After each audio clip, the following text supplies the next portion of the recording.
Friends ನಮಸ್ಕಾರ ಎಲ್ಲರಿಗೂ. ನೋಡಿ, ಇವಾಗ ಹೋಮ್ವರ್ಕ್ ಬರ್ಡ್ಸ್ ರೇಸ್ ನಡೀತಿರೋದ್ರಿಂದ 3-4 ಡೇಸ್ ಬ್ಯಾಕ್ ಒಂದು ರೀಲ್ ಹಾಕಿದೆ. ಇದೇ ತರ ನಮ್ಮ ಫ್ರೆಂಡ್ ಬರ್ಡ್ಸ್ ತುಂಬಾ ಚೆನ್ನಾಗಿ ಪರ್ಫಾರ್ಮ್ ಮಾಡಿ ವಿನ್ ಆಗಿದಾವೆ ಅಂತ. ಅವಾಗಿಂದ ಸ್ವಲ್ಪ ಜನ ಫ್ಯಾನ್ಸಿಯರ್ಸ್ ನಮ್ದು ರೇಸ್ ನಡೀತಾ ಇದೆ, ನಮಗೂ ಏನಾದ್ರು ಸ್ವಲ್ಪ ಟಿಪ್ಸ್ ಕೊಡಿ ಅಂತ, ನಾವೇ ಮನೆಯಲ್ಲಿ ಮಾಡ್ಕೊಳ್ಳೋಕೆ ಆಗುವಂಥದ್ದು ಟಿಪ್ಸ್ ಕೊಡಿ ಅಂತ ಕೇಳ್ತಾ ಇದ್ರಿ. ನೋಡಿ ಫ್ರೆಂಡ್ಸ್, ಇವಾಗ ಹೋಮ್ವರ್ಕ್ ಗಳಲ್ಲಿ ಅಕ್ಕಿಗಳು ಚೆನ್ನಾಗಿ ಪರ್ಫಾರ್ಮ್ ಮಾಡ್ಬೇಕಂತ ಹೇಳಿದ್ರೆ ಮೇನ್ ಆಗಿ ಅಕ್ಕಿಗಳದ್ದು ಮಸಲ್ ಕ್ವಾಲಿಟಿ ಚೆನ್ನಾಗಿರ್ಬೇಕು. ಆಮೇಲೆ ಬ್ಲಡ್ ಸಪ್ಲೈ ಬಾಡಿಯಲ್ಲಿ ವಿಂಗ್ಸ್ ಗೆ, ಆಮೇಲೆ ಮಸಲ್ಸ್ ಕಾಂಟ್ರಾಕ್ಷನ್ ಚೆನ್ನಾಗಿರ್ಬೇಕು. ಆಮೇಲೆ ಬ್ಲಡ್ ಸರ್ಕ್ಯುಲೇಷನ್ ಚೆನ್ನಾಗಿರ್ಬೇಕು. ಬ್ಲಡ್ ಸರ್ಕ್ಯುಲೇಷನ್ ಜೊತೆಗೆ ಆಕ್ಸಿಜನ್ ಸಪ್ಲೈನು ಚೆನ್ನಾಗಿರ್ಬೇಕು. ಇಷ್ಟನ್ನ ನೀವು ಮೇಂಟೈನ್ ಮಾಡಿದ್ರೆ ಅಕ್ಕಿಗಳು ತುಂಬಾ ಚೆನ್ನಾಗಿ ಪರ್ಫಾರ್ಮ್ ಮಾಡ್ತವೆ. ಒಳ್ಳೆ ಸ್ಪೀಡ್ ಇನ್ಕ್ರೀಸ್ ಆಗುತ್ತೆ ನಿಮ್ಮ ಬರ್ಡ್ಸ್ ಅಲ್ಲಿ. ಇಲ್ಲೊಂದು ಕೆಲವೊಂದು ನೀವು ಮನೆಯಲ್ಲೇ ಮಾಡ್ಕೋಬಹುದಾದಂತ ಒಂದು ಟಿಪ್ಸ್ ಹೇಳ್ತೀನಿ. ಇದನ್ನ ನೀವು ಫಾಲೋ ಮಾಡಿದ್ರೆ ನಿಮ್ಮ ಅಕ್ಕಿಗಳಲ್ಲಿ ಒಳ್ಳೆ ರಿಸಲ್ಟ್ ಸಿಗುತ್ತೆ ಫ್ರೆಂಡ್ಸ್. ಇವಾಗ ಮೈನ್ ಆಗಿ ನಾವು ಮಾಡ್ಬೇಕಾಗಿರೋದು ಏನಂತ ಹೇಳಿದ್ರೆ, ಅಕ್ಕಿಗಳಲ್ಲಿ ಪರ್ಫಾರ್ಮೆನ್ಸ್ ಇಂಪ್ರೂವ್ ಆಗೋದಕ್ಕೆ, ಸ್ಪೀಡ್ ಇಂಪ್ರೂವ್ ಆಗ್ಬೇಕಂತ ಹೇಳಿದ್ರೆ ಈ ಪೊಮೊಗ್ರನೇಟ್ ಸೀಡ್ಸ್ ಅಂತ ಕೇಳಿರ್ಬೋದು ನೀವು.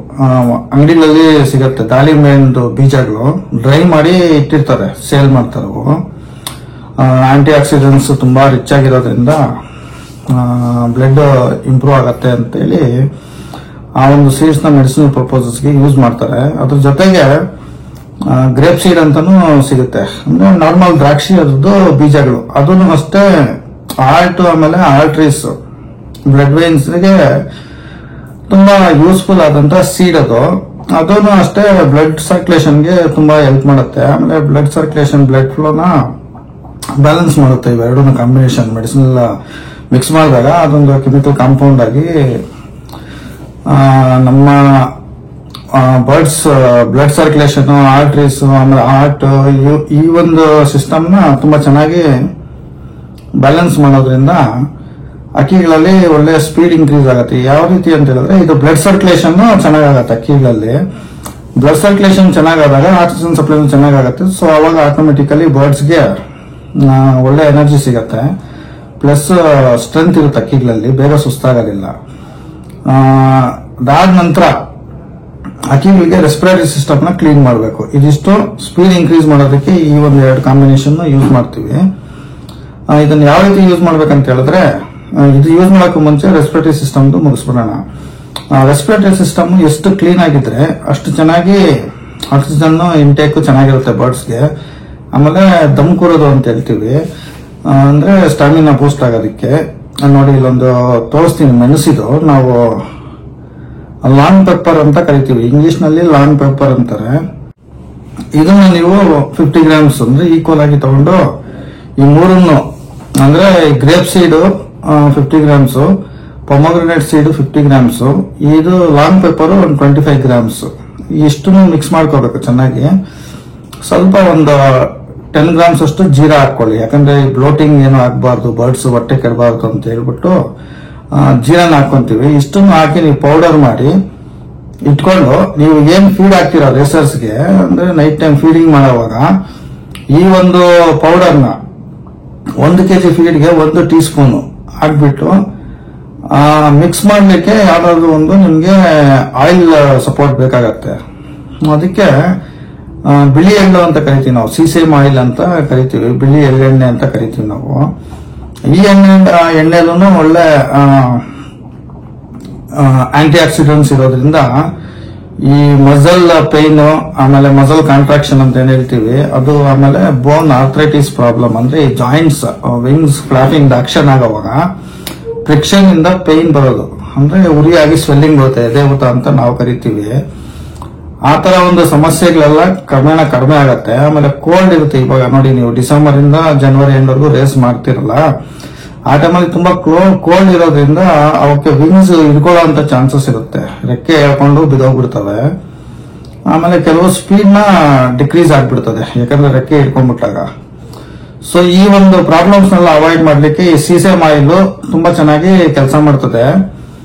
ಇದನ್ನ ಒಂದು 2 ಸ್ಪೂನ್ ಇಂದ 3 ಸ್ಪೂನ್ 1 kg ಫೀಡ್ಗೆ, ಅಂದ್ರೆ ನಾನು ಇದು ಪ್ರೀವಿಯಸ್ ಆಗಿ ಹೇಳಿದ್ನಲ್ಲ, ಈ ಪೊಮೊಗ್ರನೇಟ್, ಗ್ರೇಪ್ ಸೀಡ್, ಆಮೇಲೆ ಈ ಒಂದು long pepper 3 1 tea spoon powder ಮಾಡಿ 1 ಟೀ ಸ್ಪೂನ್ 1 kg ಫೀಡ್ಗೆ ಹಾಕೊಂಡು ಇದೊಂದು 3 ಸ್ಪೂನ್ ಫ್ಲಾಕ್ಸೀಡ್ ಆಯಿಲ್, ಫ್ಲಾಕ್ಸೀಡ್ ಅಲ್ಲ, ಇದು ಸೀಸೆಮ್ ಆಯಿಲ್ ಒಂದು 3 ಸ್ಪೂನ್ ಹಾಕೊಂಡು ಚೆನ್ನಾಗಿ ಮಿಕ್ಸ್ ಮಾಡಬೇಕು. ಎಲ್ಲ ಕ್ಲೀನ್ ಆಗಿ ಈಕ್ವಲ್ ಆಗಿ ಸ್ಪ್ರೆಡ್ ಆಗಬೇಕು.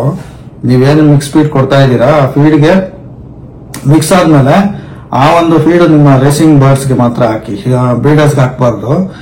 ರೇಸಿಂಗ್ ಬರ್ಡ್ಸ್ಗೆ ಹಾಕೋದ್ರಿಂದ ಅಕ್ಕಿಗಳದ್ದು ಆರ್ಟರೀಸ್ ಆಮೇಲೆ ಬ್ಲಡ್ ಸರ್ಕ್ಯುಲೇಷನ್ ಸಿಸ್ಟಮ್ ಏನಿದೆ ಆ ಒಂದು ಸಿಸ್ಟಮ್ ಎನರ್ಜೈಸ್ ಆಗತ್ತೆ. ಆಮೇಲೆ ಈ ಕ್ಲಾಟ್ಸ್ ಏನನ್ನ ಇದ್ರೆ ಅದೆಲ್ಲ ಕ್ಲಿಯರ್ ಆಗಿ ಬಿಟ್ಕೊಂಡ್ಬಿಡುತ್ತೆ. ಆಮೇಲೆ ಬ್ಲಡ್ ಸರ್ಕ್ಯುಲೇಷನ್ ಫ್ರೀ ಆಗತ್ತೆ.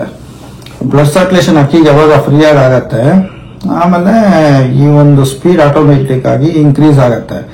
ಬ್ಲಡ್ ಸರ್ಕ್ಯುಲೇಷನ್ ಜೊತೆಲಿ ಬ್ಲಡ್ ಆಕ್ಸಿಜನ್ ಸಪ್ಲೈ ಚೆನ್ನಾಗಾಗತ್ತೆ. ಯಾಕಂದ್ರೆ ನಾವು ಈ ಒಂದು ಲಾಂಗ್ ಪೆಪ್ಪರ್ ಯೂಸ್ ಮಾಡೋದ್ರಿಂದ ಅದ್ರದ್ದು ಕೆಲಸ ಏನಂದ್ರೆ ಲಂಗ್ಸ್ ನ ಕ್ಲೀನ್ ಮಾಡುತ್ತೆ. ಲಂಗ್ಸ್ ಅಲ್ಲಿ ಕಾಫು ಇಂಪ್ಯೂರಿಟೀಸ್ ಡಸ್ಟ್ ಅಲ್ಲಿ ಬರ್ತಾವಲ್ಲ ಅದೆಲ್ಲ ಏನಾದ್ರು ಸೆಕ್ರೇಷನ್ ಆಗಿದ್ರೆ ಆ ಕ್ರಾಫ್ ಫಾರ್ಮ್ ಆಗ್ಬಿಟ್ಟಿರುತ್ತೆ. ಅಂದ್ರೆ ಫ್ಲಮ್ ಅಂತ ಕರಿತೀವಲ್ಲ, ಫ್ಲಮ್ ಫಾರ್ಮ್ ಆಗಿರುತ್ತೆ. ಅದನ್ನೆಲ್ಲ ಕರಗಿಸಿ ಮೋಷನ್ ಅಲ್ಲಿ ಆಚೆ ಹೋಗ್ಬಿಡೋದಕ್ಕೆ ಈ ಒಂದು ಲಾಂಗ್ ಪೆಪ್ಪರ್ ತುಂಬಾ ಹೆಲ್ಪ್ ಮಾಡ್ತದೆ. ಯಾವಾಗ ಆ ಲಂಗ್ಸ್ ಈ ಒಂದು ರೆಸ್ಪಿರೇಟರಿ ಸಿಸ್ಟಮ್ ಬರ್ಡ್ಸ್ ಅಲ್ಲಿ ಕ್ಲೀನ್ ಆಗತ್ತೆ ಅವಾಗ ನಾವು ದಮ್ ಕೂತಿದೆ ಅಂತ ಕರಿತೀವಿ. ದಮ್ ಕೂತಿದೆ ಅನ್ನೋದು ಏನು ಅಲ್ಲ, ಸಿಂಪಲ್ ಆಗಿ ಹೇಳ್ಬೇಕಂದ್ರೆ ರೆಸ್ಪಿರೇಟರಿ ಸಿಸ್ಟಮ್ ಕ್ಲೀನ್ ಆಗೋದು ಅಂಡ್ ಎನರ್ಜೆಟಿಕ್ ಆಗಿದ್ರೆ ಅಕ್ಕಿಯಲ್ಲಿ ದಮ್ ಕೂತಿದೆ ಅಂತ ನಾವು ಕರಿತೀವಿ. ಇಷ್ಟೇ ಫ್ರೆಂಡ್ಸ್, ಈ ಒಂದು ಫಾರ್ಮುಲಾ ಓವರ್ ನೈಟ್ ಅಲ್ಲಿ ಇದು ನಿಮ್ಗೆ ರಿಸಲ್ಟ್ಸ್ ಕೊಡಲ್ಲ. ಮಿನಿಮಮ್ 4 days ಇಂದ 6 days ಇಲ್ಲ 11 days ನೀವು ಯೂಸ್ ಮಾಡಿದ್ರೆ ನಿಮ್ಮ ಅಕ್ಕಿಗಳಲ್ಲಿ ಇಂಪ್ರೂವ್ಮೆಂಟ್ ಗೊತ್ತಾಗುತ್ತೆ. ಡೇ ಬೈ ಡೇ ಅಕ್ಕಿಗಳಲ್ಲಿ ಸ್ಪೀಡ್ ಇನ್ಕ್ರೀಸ್ ಆಗ್ತಾ ಹೋಗುತ್ತೆ.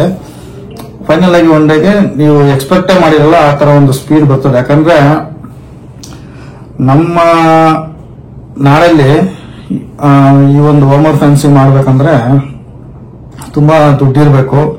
ಯಾಕಂದ್ರೆ ಇಂಪೋರ್ಟೆಡ್ ಕಿಟ್ಸ್ ಎಲ್ಲ ಖರೀದಿ ಮಾಡಕ್ಕಾಗಲ್ಲ.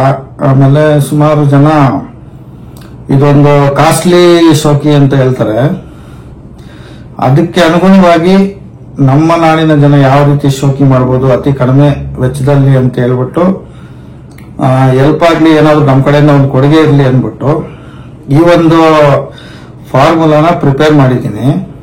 ಇದನ್ನ ಆಲ್ರೆಡಿ ನಾನು 2 years ಇಂದ ಕೆಲವೊಂದು ಲಾಫ್ಟ್ಗಳಿಗೆ ಹೇಳಿ ಟೆಸ್ಟ್ ಮಾಡಿ ಟ್ರಯಲ್ ನೋಡಿ ಸಕ್ಸಸ್ ಆಗಿದ್ಮೇಲೆ ನಾನು ಈ ಒಂದು ವಿಡಿಯೋ ಮಾಡ್ತಾ ಇದ್ದೀನಿ. ಸೊ ಯಾರು ಏನಾಗ್ಬಿಡುತ್ತಪ್ಪ ಅಂತ ಯೋಚನೆ ಮಾಡೋದು ಬೇಡ. ಯಾರಿಗಾದ್ರೂ ಡೌಟ್ ಇದ್ರೆ 1-2 ಬರ್ಡ್ಗೆ ನೀವು ಇದನ್ನ ಎಕ್ಸ್ಪೆರಿಮೆಂಟ್ ಮಾಡಿ, ಒಂದು 3 days ಮಾಡಿ 4th day ರಿಲೀಸ್ ಮಾಡಿ ಬಾಸ್ಕೆಟ್ಗೆ ಹಾಕಿ ಅದು ಬರ್ಡ್ ಸ್ಪೀಡ್ ನ ನೋಟ್ ಮಾಡ್ಕೊಳ್ಳಿ. ಇದು 3 days ಬಿಫೋರ್ ಯಾವ ರೀತಿ ಬರ್ತಾ ಇತ್ತು, ಇದು ಕೊಟ್ಟ ಆದ್ಮೇಲೆ ಏನ್ ಸ್ಪೀಡ್ ಬರ್ತಾ ಇದೆ, ಡಿಫರೆನ್ಸ್ ಏನಾಗಿದೆ ಅಂತ ನೋಡ್ಬಿಟ್ಟು ನಿಮ್ಗೆ ಓಕೆ ಸಮಾಧಾನ ಅಂದ್ರೆ ನೀವು ಟ್ರೈ ಮಾಡಿ ಫ್ರೆಂಡ್ಸ್. ಇಂಪೋರ್ಟೆಡ್ ಮೆಡಿಸಿನ್ಸ್ ಹಾಕೋದಕ್ಕೆಲ್ಲ ಕೆಲವರಿಗೆ ಆಗಲ್ಲ ಅಂತವರು ಇದನ್ನ ಯೂಸ್ ಮಾಡಿಕೊಂಡು ಯುಟಿಲೈಸ್ ಮಾಡ್ಕೋಬಹುದು.